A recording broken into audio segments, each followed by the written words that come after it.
Hi everyone, welcome back to our channel. Bex here today to do a comparison between the book, The Lion, the Witch, and the Wardrobe, to its movie adaptation.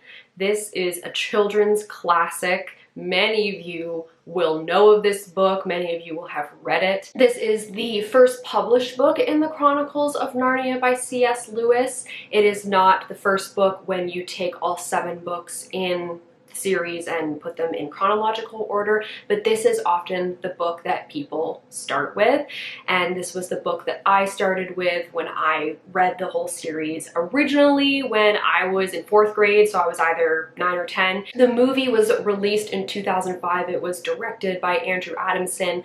The actors who played the 4 Pevensey children, as far as I know, were pretty much unknown at the time, and then a lot of the adult characters and voice actors were more famous actors at that point in time. In 2005, I was in 8th grade. I would have been 13, so I was also the perfect age to go to the movie theater and see this film. Fast forward to 2021, and I've been really wanting to reread the entire series and think about it as an adult, and so I picked up The Lion, the Witch, and the Wardrobe in December, and I decided to do a book-to-movie comparison because although I only read the book one time up to that point, I've seen the movie many times, so I figured it would be a good way to compare and contrast the two. I'll start with the similarities between the book and the film. As you would hope, there are many similarities in terms of the big things between the two of them. There are 4 Pevensey children, Peter, Susan, Edmund, and Lucy. They go to stay with a professor in his big house outside of the city because London is experiencing the Blitz during World War II. There's also the timeline itself, with Lucy being the first one to go into the wardrobe, then Edmund and Lucy, and then all 4 of the kids together, what happens each time they go in, and that all lines up exactly as it happens in the book. There are also many little things that are almost exactly the same, which, as somebody who, you read the book, you watch the film, that's always where the little delights are. So, I mean, this wasn't a hard thing to do, but Edmund is definitely a bully to Lucy. He's acting out. He's the child that is picking on Lucy because she's younger than him, and Peter and Susan are kind of having to deal with that. That's very much a big part of the story. Another thing that really brought me a lot of joy was Lucy and Mr. Tumnus's first meeting and how similar that felt between the two. There was the strictness of Mrs. Macready, who is the housekeeper for the professor. There is the conversation that Susan and Peter have about Lucy and Edmund with the professor and which one of them to believe when Edmund is pretending that he's never been to Narnia. There's even things like the comments about how the trees are on her side, so when you're in Narnia you have to be careful about what you're saying because the trees being on her side, her being the White Witch, and how they might send word to her people about what these traitors are potentially saying. Those little things brought me a lot of joy.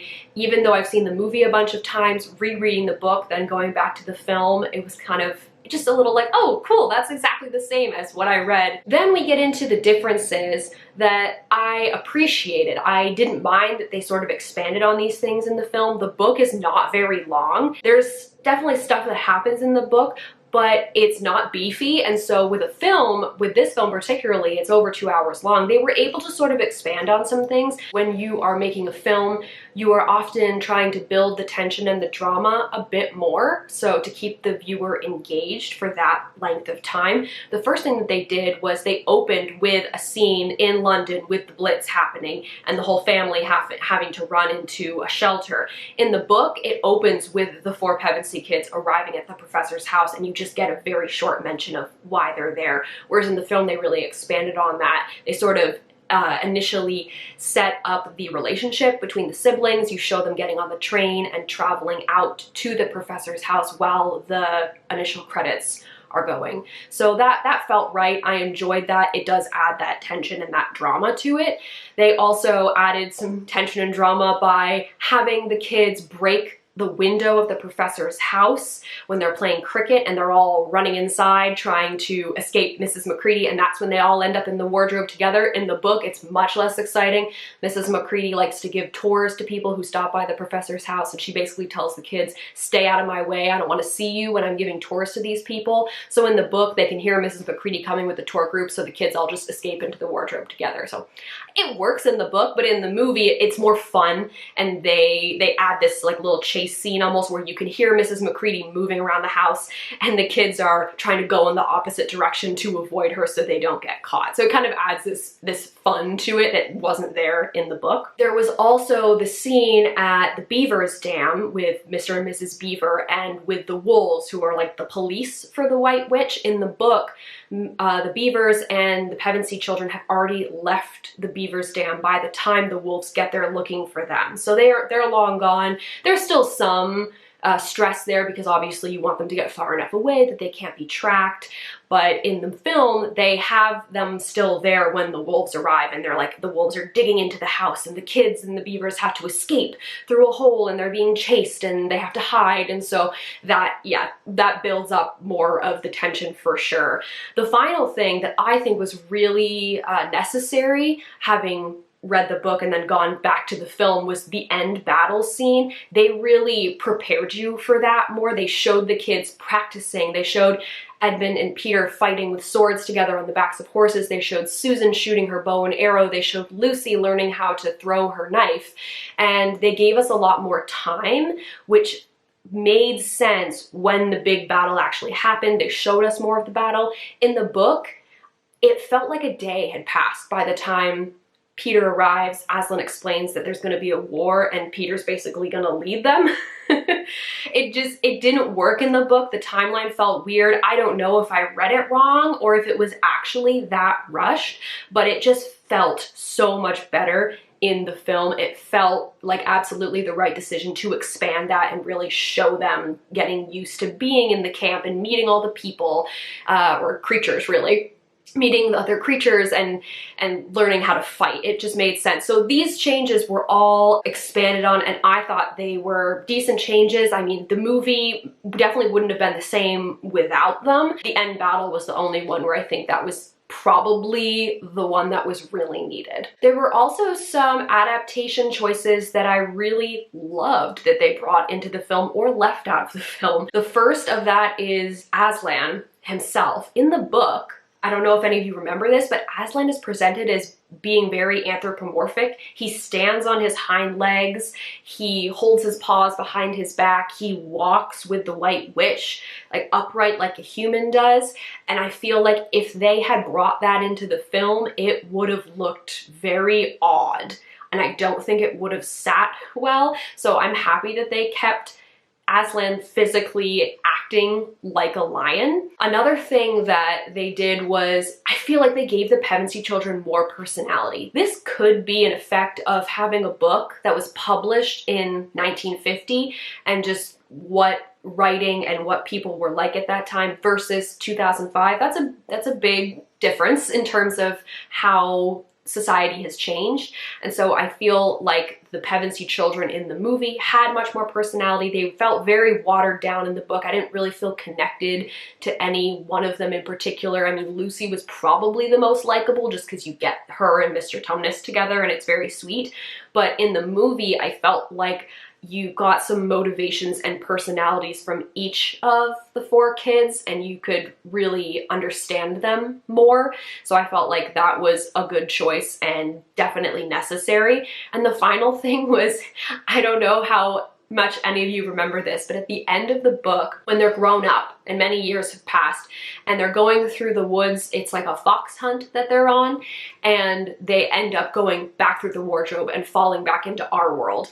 But before that happens, the way they're talking to each other is incredibly annoying to read.